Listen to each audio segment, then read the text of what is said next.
Try out our premium subscriptions at SicEm365.com. All right, here we go. This 5 o'clock hour, 5:36. The NFL draft is a little more than 24 hours away. Round 1 tomorrow night, 2 and 3 Friday, and then the rest of them get drafted on Saturday. And Eric Galko is all frothing at the mouth. Joins us on SicEm365 Radio. OptimumScouting.com. Eric, seriously, do you go to sleep the night before the draft? You know, I will. I feel pretty prepared this year, and I feel that the draft is as crazy as I guess it ever is. But this year, especially with the quarterbacks being unsure, number 3, where does Justin Fields go, all that stuff. But I feel in a pretty good spot, more than usual, to know where these guys are going day 1 of the draft at least. Eric, the most interesting team to me in the first round, that's not the 49ers, because nobody knows what quarterback they're really talking about, which is good for them. But the Falcons, they've got a really interesting salary cap situation. Matt Ryan is going to be 36. If Julio Jones could get traded, they could be in full rebuild mode by tomorrow night at like 8 o'clock. What do you think that they do? They love Trey Lance. And I do believe Trey Lance will be the 3rd overall pick, at least as of this hour. I think he will be the 3rd overall pick for the 49ers. And I think that the Falcons, if he was there, would strongly consider him because the GM likes him quite a bit. He's a great fit for Arthur Smith, the new head coach who formerly coached in Tennessee. And you see some Lance, Tannehill comparisons for sure. So I think they would probably cancel their plans and take Trey Lance if he's there, I think at least. But the hard part is, you're right, the Falcons, as of right now, if they kept Julio Jones and had Matt Ryan, they have their left tackle, Jake Matthews. They're going to have to pay Calvin Ridley next year. And if they take Kyle Pitts, just those 5 players, that makes up almost 60% of their salary cap in 2022, right? So it's really a tough situation to kind of keep this whole team together and just take a guy at the 4th overall pick. So that being said, I think Trey Lance is the 3rd overall pick. I'm confident Julio Jones is traded either during or shortly after the draft, likely shortly after the draft.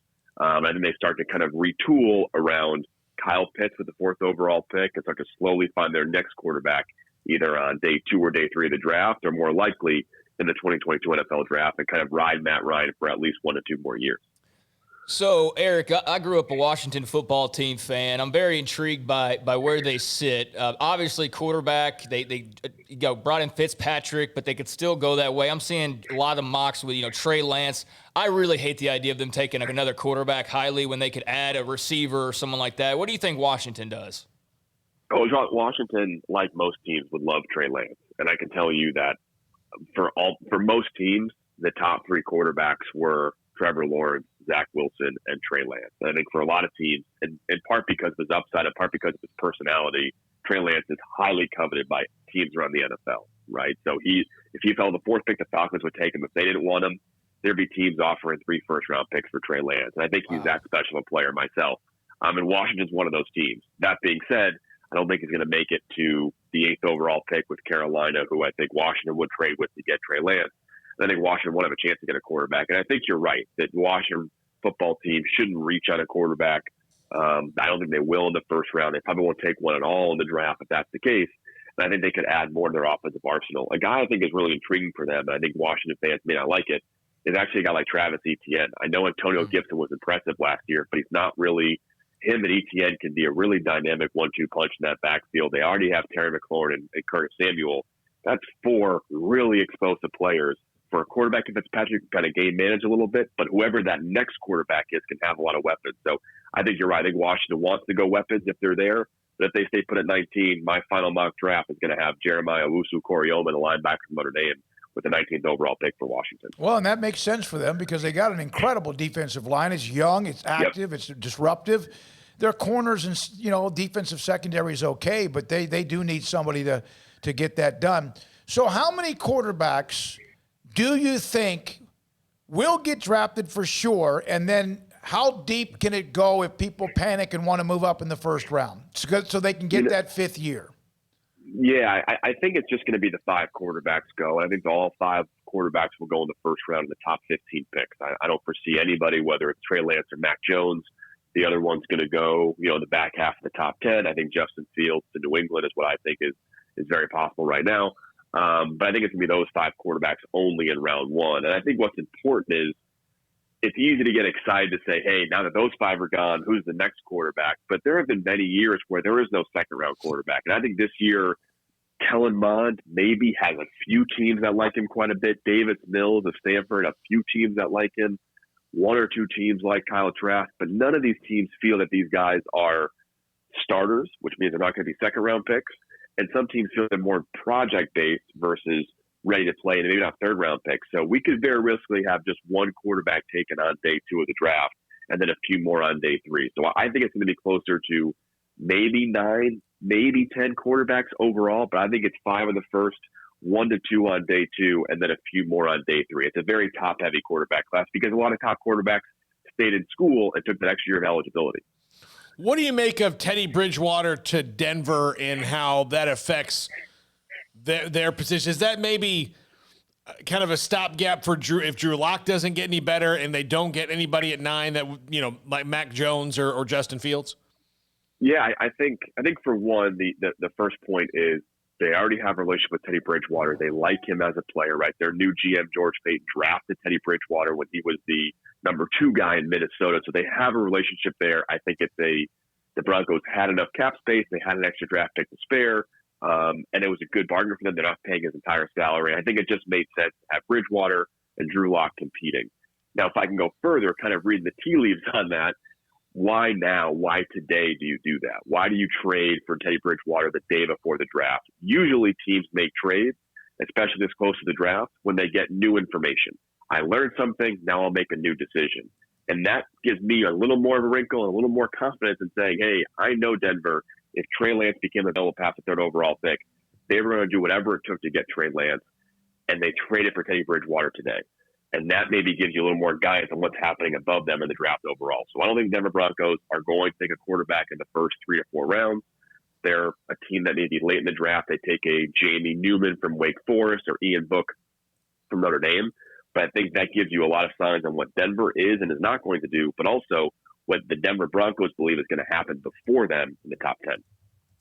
Devontae Smith weighs 168, 170 pounds, whatever it is. But the guy's amazing.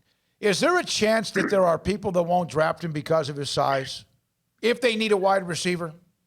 I don't think it's a not want to draft. I think it's just a risk question. And there's not a lot of players that have been successful at his size. But no doubt, I think every NFL team say, hey, if this guy was available at pick 20, we would gladly take him. But the question is, hey, how does he stack up to being a top-end player? And I think that the part of Devontae Smith that's really interesting with NFL teams is how many kind of top-tier grades do you have? And I've talked to a bunch of teams about this and kind of how many grades they have. And most teams have, throw out the quarterbacks, have about 8 guys in that, like, hey, this guy could be an impact player for us. Only 8 guys in this whole draft that they feel this guy's going to make a really big difference for us. And some teams have Devontae there, and some teams say, you know what, he's going to be a good player, but he's going to need to play in the slot only, or he's going to need a lot of help as an outside receiver to move around a little bit. And I think the more you have to kind of put a guy in a spot to be successful and not be successful on his own, that's why I think teams want to push that guy down a little bit. That being said, I think if he's there as the 16th overall pick for the Arizona Cardinals, he's a slam dunk. They need a slot receiver. He's a great fit with Kyler Murray in that offense. So I think he does go in the top half of round 1. But I think teams are really wondering, hey, if this guy can't be a guy that can be an impact player for us, and I can go get a pass rusher or a left tackle, maybe I'll take the guy that I know is going to make a bigger impact every play than Devontae Smith, but still a very talented player. Eric, what are your thoughts on Zaven Collins out of Tulsa? Not often they produce, high-level D1, high-level draft picks, much less a first-rounder, and I'm seeing him in a lot of these, late first-round type of mock drafts. So what are your thoughts on the young man out of Tulsa? Love him. Love Zaven Collins as a person, as a player, his backstory. He was a small high school player in Tulsa. He played everything for his team and ended up as growing into his body. Tremendous young man. I would say if I had to pick one defensive player in this draft to be a eventual Hall of Famer, which is pretty generous to say. I'm not saying Zaven Collins will be a Hall of Famer, but if I had to go bet on one, it very well could be Zaven Collins. And I think his body type, the way he plays, the impact he made in every possible way as a linebacker this year at Tulsa. Right, he had interceptions for touchdowns, he had sacks, tackles for loss, cross-field tackles, vertical coverage, incredibly impressive guy. I think he's going to go absolutely in the top 25 picks. And I would say if you're making mock drafts, definitely somewhere in the top 20. His floor is probably the Pittsburgh Steelers at 24. He's a great fit there, but I think he probably goes somewhere in the top 20 picks. An outstanding talent. Eric, you digest this now. As soon as the draft ends on Sunday night, there'll be undrafted free agents and whatever else. Do you go to Cabo, or do you then already start working on the draft for 2022?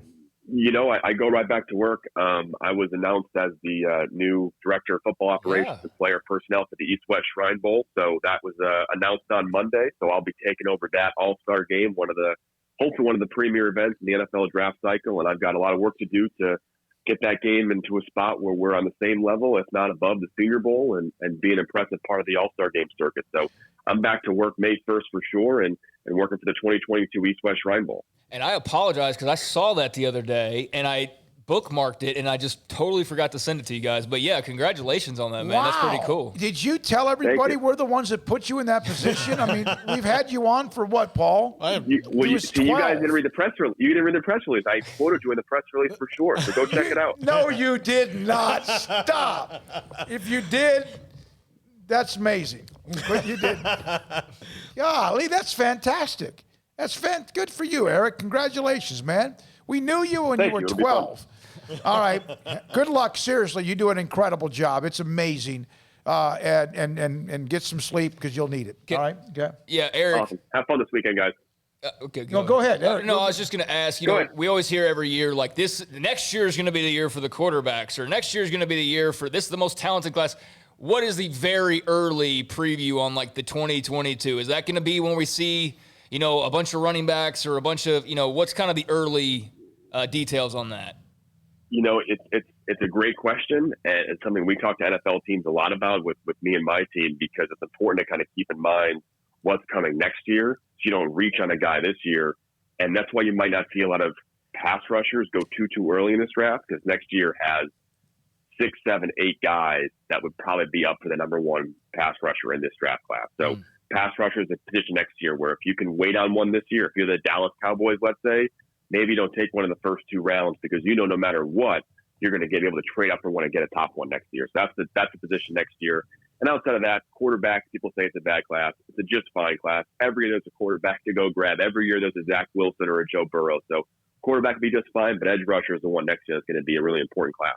All right. Thank you, Eric. Thank you so much. Appreciate it, great draft. By the way, Arizona's announced the hiring of Rem Bakamis from the Baylor staff. He was part of the graduate assistant. He's now taking over, what's the actual position? Player development. Player development for Arizona. Of course, they have the new coach who was at Gonzaga. Congratulations to him. That's yet another part of that tree, that Scott Drew tree. Well, right? and again, he's part of the Gonzaga Baylor tree. Yeah, too. no, that's right. Yeah, he and Jacobs. Yeah, you win that's a great. You win a national championship, then all of a sudden, the grad assistants are hot. I mean, everybody's hot.